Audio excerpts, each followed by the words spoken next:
Alright, video generator, spin round and fast, give me a video that will last. Well, barnacles. For reference, I have never watched one of these kinds of videos before, so this structure might throw off some veterans of this genre, I guess. Nautical Novice is a really boring episode, but it has some interesting world-building elements. Due to a 7,400-page book that Sponge reads, he becomes a boat trivia machine. The royal family's private yacht, the HMS Bluetoes, was originally a racing boat, but this leads me to wondering, how can they have a yacht? Is a yacht an underwater equivalent of an RV? Or by yacht, do they still mean an actual car-type boat like what we see in the show? We also learn some more about other boats since Book Bob goes to the boating museum. We learn about the Sandy Nub, a cargo ship that was said to bring back spices from faraway lands. Sponge then states it produces 6,500 horsepower. From the first result I found on Google, modern cargo ships range from 42,000 to 109,000. In my professional opinion as a YouTuber, that is a terribly built cargo ship. Also, what spices?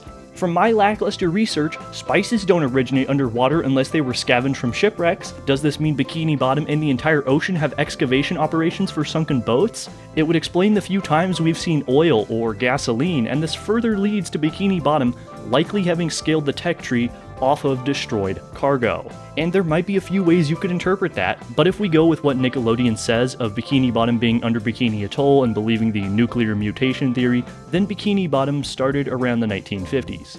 But we've seen way older versions of the town, like in SpongeBob BC or Pest of the West.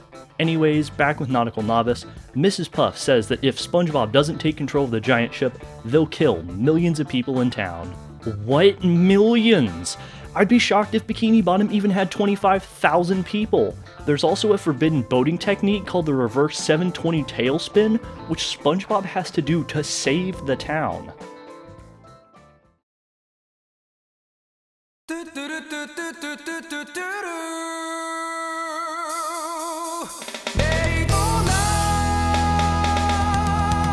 Tentacle Acres, which is called Tentacle Acres and not Squidville like the media wants you to believe, is widely regarded as a Squidward ethnostate. Everyone is like Squidward in appearance, personality, residence designation, interests, and more. But there's actually a little bit more supporting this. In multiple other episodes, we see other types of octopi. And yes, octopi. Squidward is an octopus. Don't be like that one comment who told me, what, Squidward's an octopus, but he has squid in his name. Cephalopod Lodge has a bunch of various bulbous and kinda lanky octopi. It's kind of funny how Squidville and Cephalopod Lodge are mirrors when you think about it. Squidville has him enjoying and settling into his new life, but comes to his own conclusion on leaving. Cephalopod Lodge has Sponge and Patrick pretty much exile him from where he wants to belong, and seems to be happy in it. But later in the always beloved episode Smooth Jazz at Bikini Bottom, during multiple scenes we see a bunch of squids, and I'm tired of saying the word octopi, so just imagine when I say squid I mean octopus, okay? But these squids are for the most part basic designs like what you would expect in Tentacle Acres. You have a few exceptions, but this makes me wonder.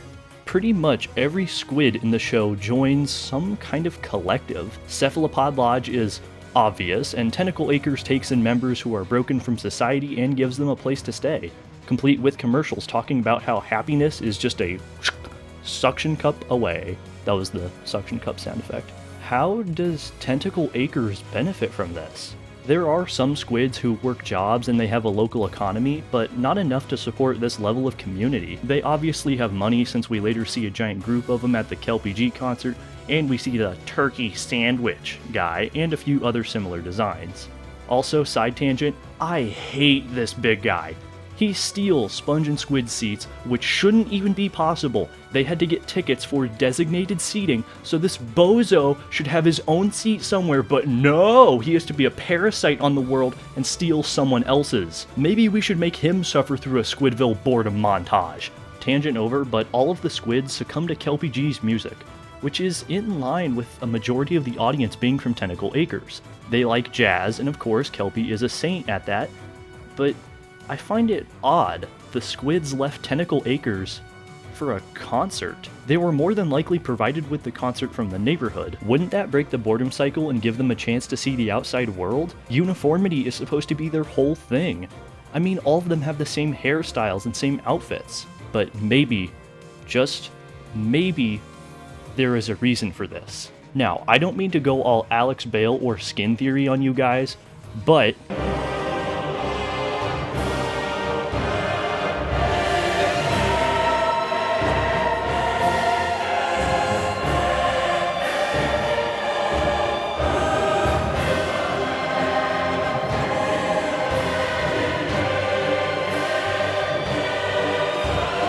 they take members in and have everyone be subservient to the greater squid good. Maybe they're developing sleeper agents to infiltrate Bikini Bottom. It would make sense, all of the background fish already live fairly routine lives of doing the same things over and over and over. The octopi would have the same process. Nobody is allowed in besides octopi. Take note of the door guards who specifically ask in a manner similar to Joseph McCarthy during the Red Scare if the entrant is a sponge or starfish. They have security cameras all throughout the society. If the neighborhood is supposed to be on an unending cycle of doing the same things, what purpose would guards serve? They keep people out, or more critically, keep people in. But hey, I hear you asking, the guard in Squidville let Squidward leave. All he does is give Squidward a list of complaints and tells him he doesn't have to live here. This could just be a case of saving face to the town, and when he leaves, they will take care of him. I mean, they were already going to attack Sponge and Pat with nightsticks just for loitering outside the gate. This was them doing damage control and trying to avoid other squids revolting, but Squidward managed to escape with a reef blower before they could corner him. And where have we seen revolutionary-like behavior before? Squidward would be their greatest victory if they could mold him, but their biggest loss is if he spreads information about the neighborhood. This is more than a Squidward ethno-state or fish racism. This is something bigger. And did you ever notice all of the squids outside Tentacle Acres are either A, in the Cephalopod Lodge cult, or B, famous? What if, in Neptune's name, the Tentacle Acre residents weren't given a free concert to Kelpie G? What if Kelpie G is a part of the plan? What if he is a cog in the machine, or worse, he is one of the masterminds? Remember The Thing? No, not the really good movie or the mediocre prequel or the novelization of the really good movie. I mean the episode. Squidward gets stuck in cement and is believed to be a part of a tribe of the Smellies. We don't know their official name, but they welcome Squid with open arms. And who shows up at the end to serenade them?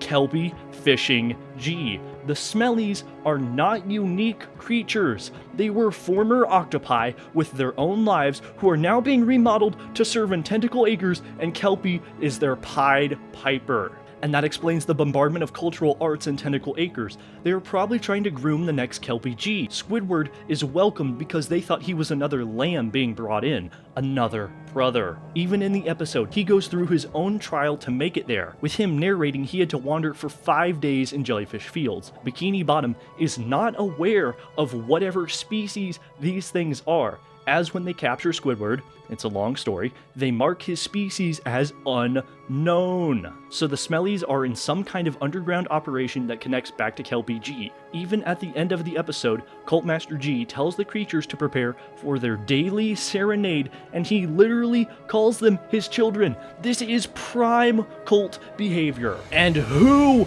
was set to perform during Sponge and Pat's execution in the third movie? That's right, Kelpie G. Wouldn't it be so funny if you just happened to get to see the live executions of the two non-octopi octopi, not occupy, that managed to breach your home and escape with their lives?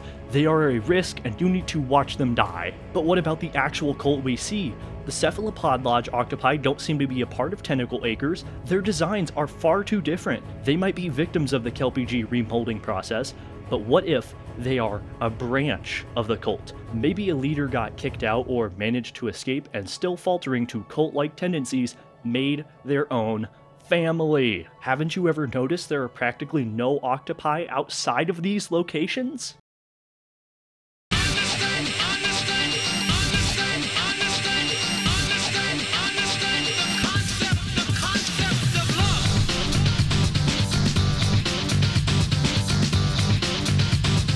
Love That Squid is a Season 7 episode that I have no fond memories of. It is perfectly fine, but it has another key piece of our puzzle. Say hello to Squilvia, another octopus. Squidward falls in love with her. She is specifically noted in the episode to be cultured. She speaks with art jargon and utterly despises SpongeBob. By the end of the episode, she and Squidward end up on a date, though it isn't shown. Maybe she's a honey trap to lure Squidward back in? Guys, I'm being dead honest here. I have no idea how Squilvia ties into this theory. Maybe she could be a trap sent by Squilliam to lure him back home. But why would they want Squidward back? Oh, she's a rogue agent who is hoping to inspire rebellion against the cult, and that's too stupid. Oh, my Neptune. I've got it. She was part of...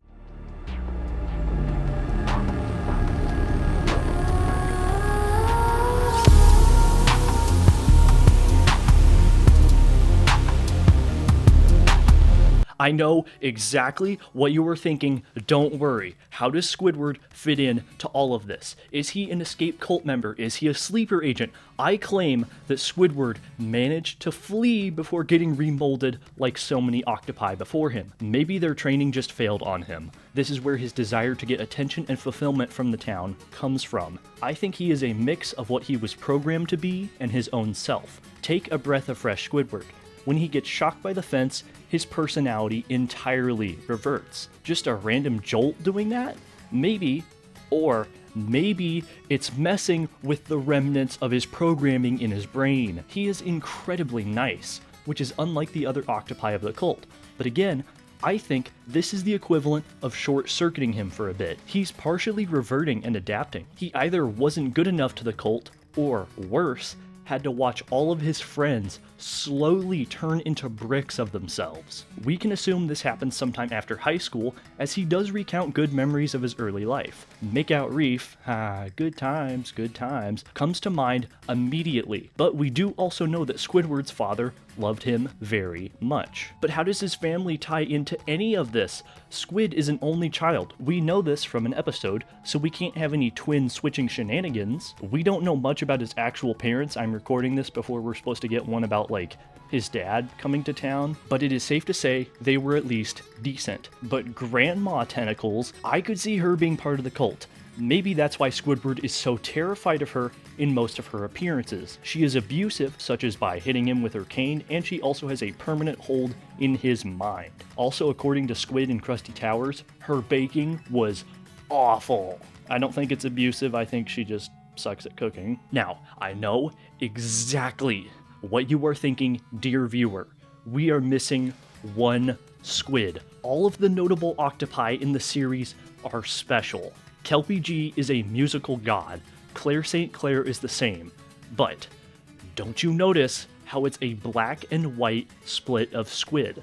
Either they are part of a collective tentacled mass or stick out as highly regarded individuals. And who haven't we mentioned yet? A super famous, well-known, especially rich octopus. Yes, you are right. We haven't mentioned Squog from the Season 3 episode Ugh. Squog is the key to this theory as he gives us some early history, and nah, I'm just screwing with ya.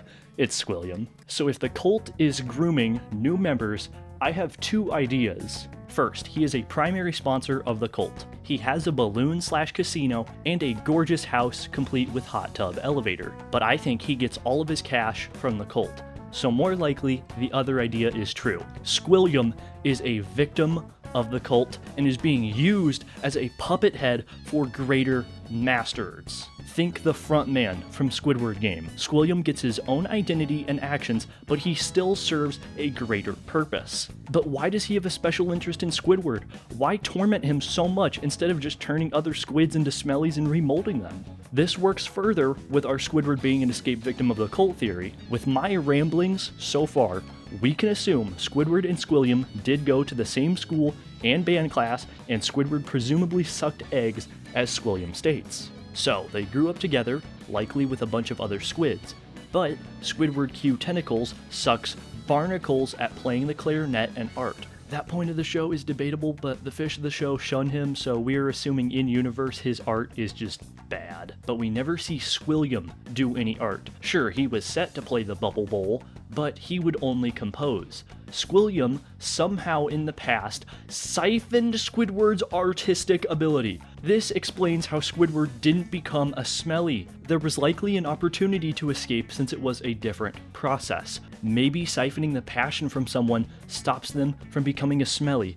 I don't know. Let me recap. So, Tentacle Acres is a cult that breaks down octopi into typical, boring, cycle-serving squids. Some of them might even be having their artistic talents siphoned for the prime members of the cult, but that's not confirmed. Squidward is likely an escaped convict from this camp, who lost his abilities like painting and clarinet playing to Squilliam. Hence his unending hate for the guy. It's why he wants to show up Squilliam whenever possible, like destroying his reputation at the Bubble Bowl, winning House Fancy, or trying to prove he is a success even though he's just a cashier. Squid has already been partially trained in the boredom cycle. I mean, why do you think he can't stand SpongeBob or any of the other nautical nonsense in the show? It goes against his programming, but sometimes, just barely, the real Squidward manages to break through just for a small period of time. But I mean, this is all just a theory. A squid theory. How can I back any of this up? It's not like we have any genuine exploration of Squidward's psyche at this point. I mean, we would need to break down his walls and just dive directly into his mind to get a good look and... Oh my Neptune.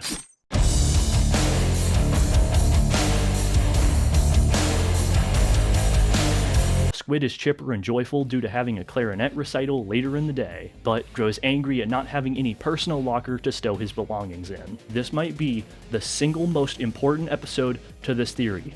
Maybe. I'm kinda just writing by the seat of my pants at this point, so we'll see. Krabs relents and gives him and Sponge a locker to use. SpongeBob does some renovations and Squidward follows him in, worried about losing his clarinet. What follows is about 6 minutes of a pure fever dream. Squid searches for Sponge as everything just gets weird. The back rooms of that locker, don't even think about it, spiral and form impossible geometry. He sees Sponge and gives chase, but he finds himself on a stage behind a curtain. Where have we seen something like this before? Pulling aside the curtains, we see a land of clarinets. By this point, everything is obviously wrong. Take note of the sky flowers even starting to degrade and break down in the background.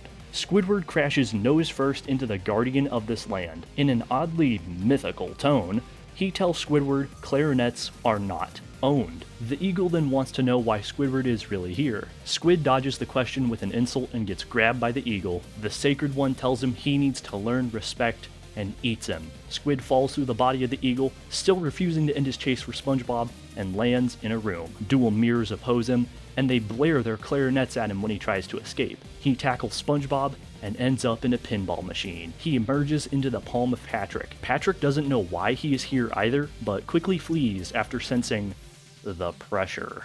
Then the earth partially explodes and Squidward makes it out of the locker, gets his clarinet, tosses Sponge into the locker, goes to his recital, and finds SpongeBob still perfectly sane and runs off. Let's try to make sense of what the barnacle just happened. So, one of two things likely occurred. One, the locker is a magical artifact that only affects those with depleted sanity. I forgot to mention it earlier, but there was a dead body from Krabs' Navy days in here. Those who suffer great trauma are given visions by the locker, likely trials for them to pass or fail. Or option number two, Squidward loses it and imagines the whole thing. Either way, we get a deep look into his mind.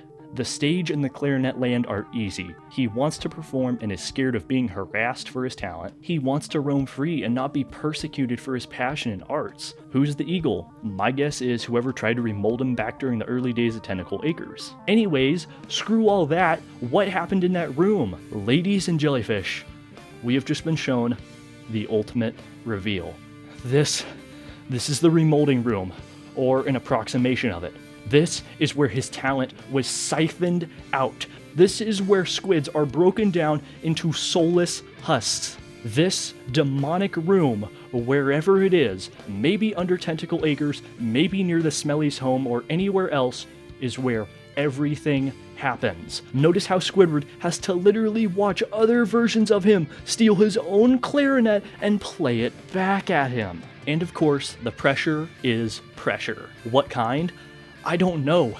Pressure to go back? Pressure to continue pushing onwards in the face of adversity? Pressure to remold other squids? Pressure to do better than them? To do better than Squilliam or Kelpie G? I have no clue what the world exploding is though. You're on your own for that. Squid basically blacks out and winds up back at the Krusty Krab. No clarinet in suction-cupped hand. Sponge reappears, reveals he had it on him the entire time, and is thrown in the safe and charted away by Squidward. So much for learning respect. Huh.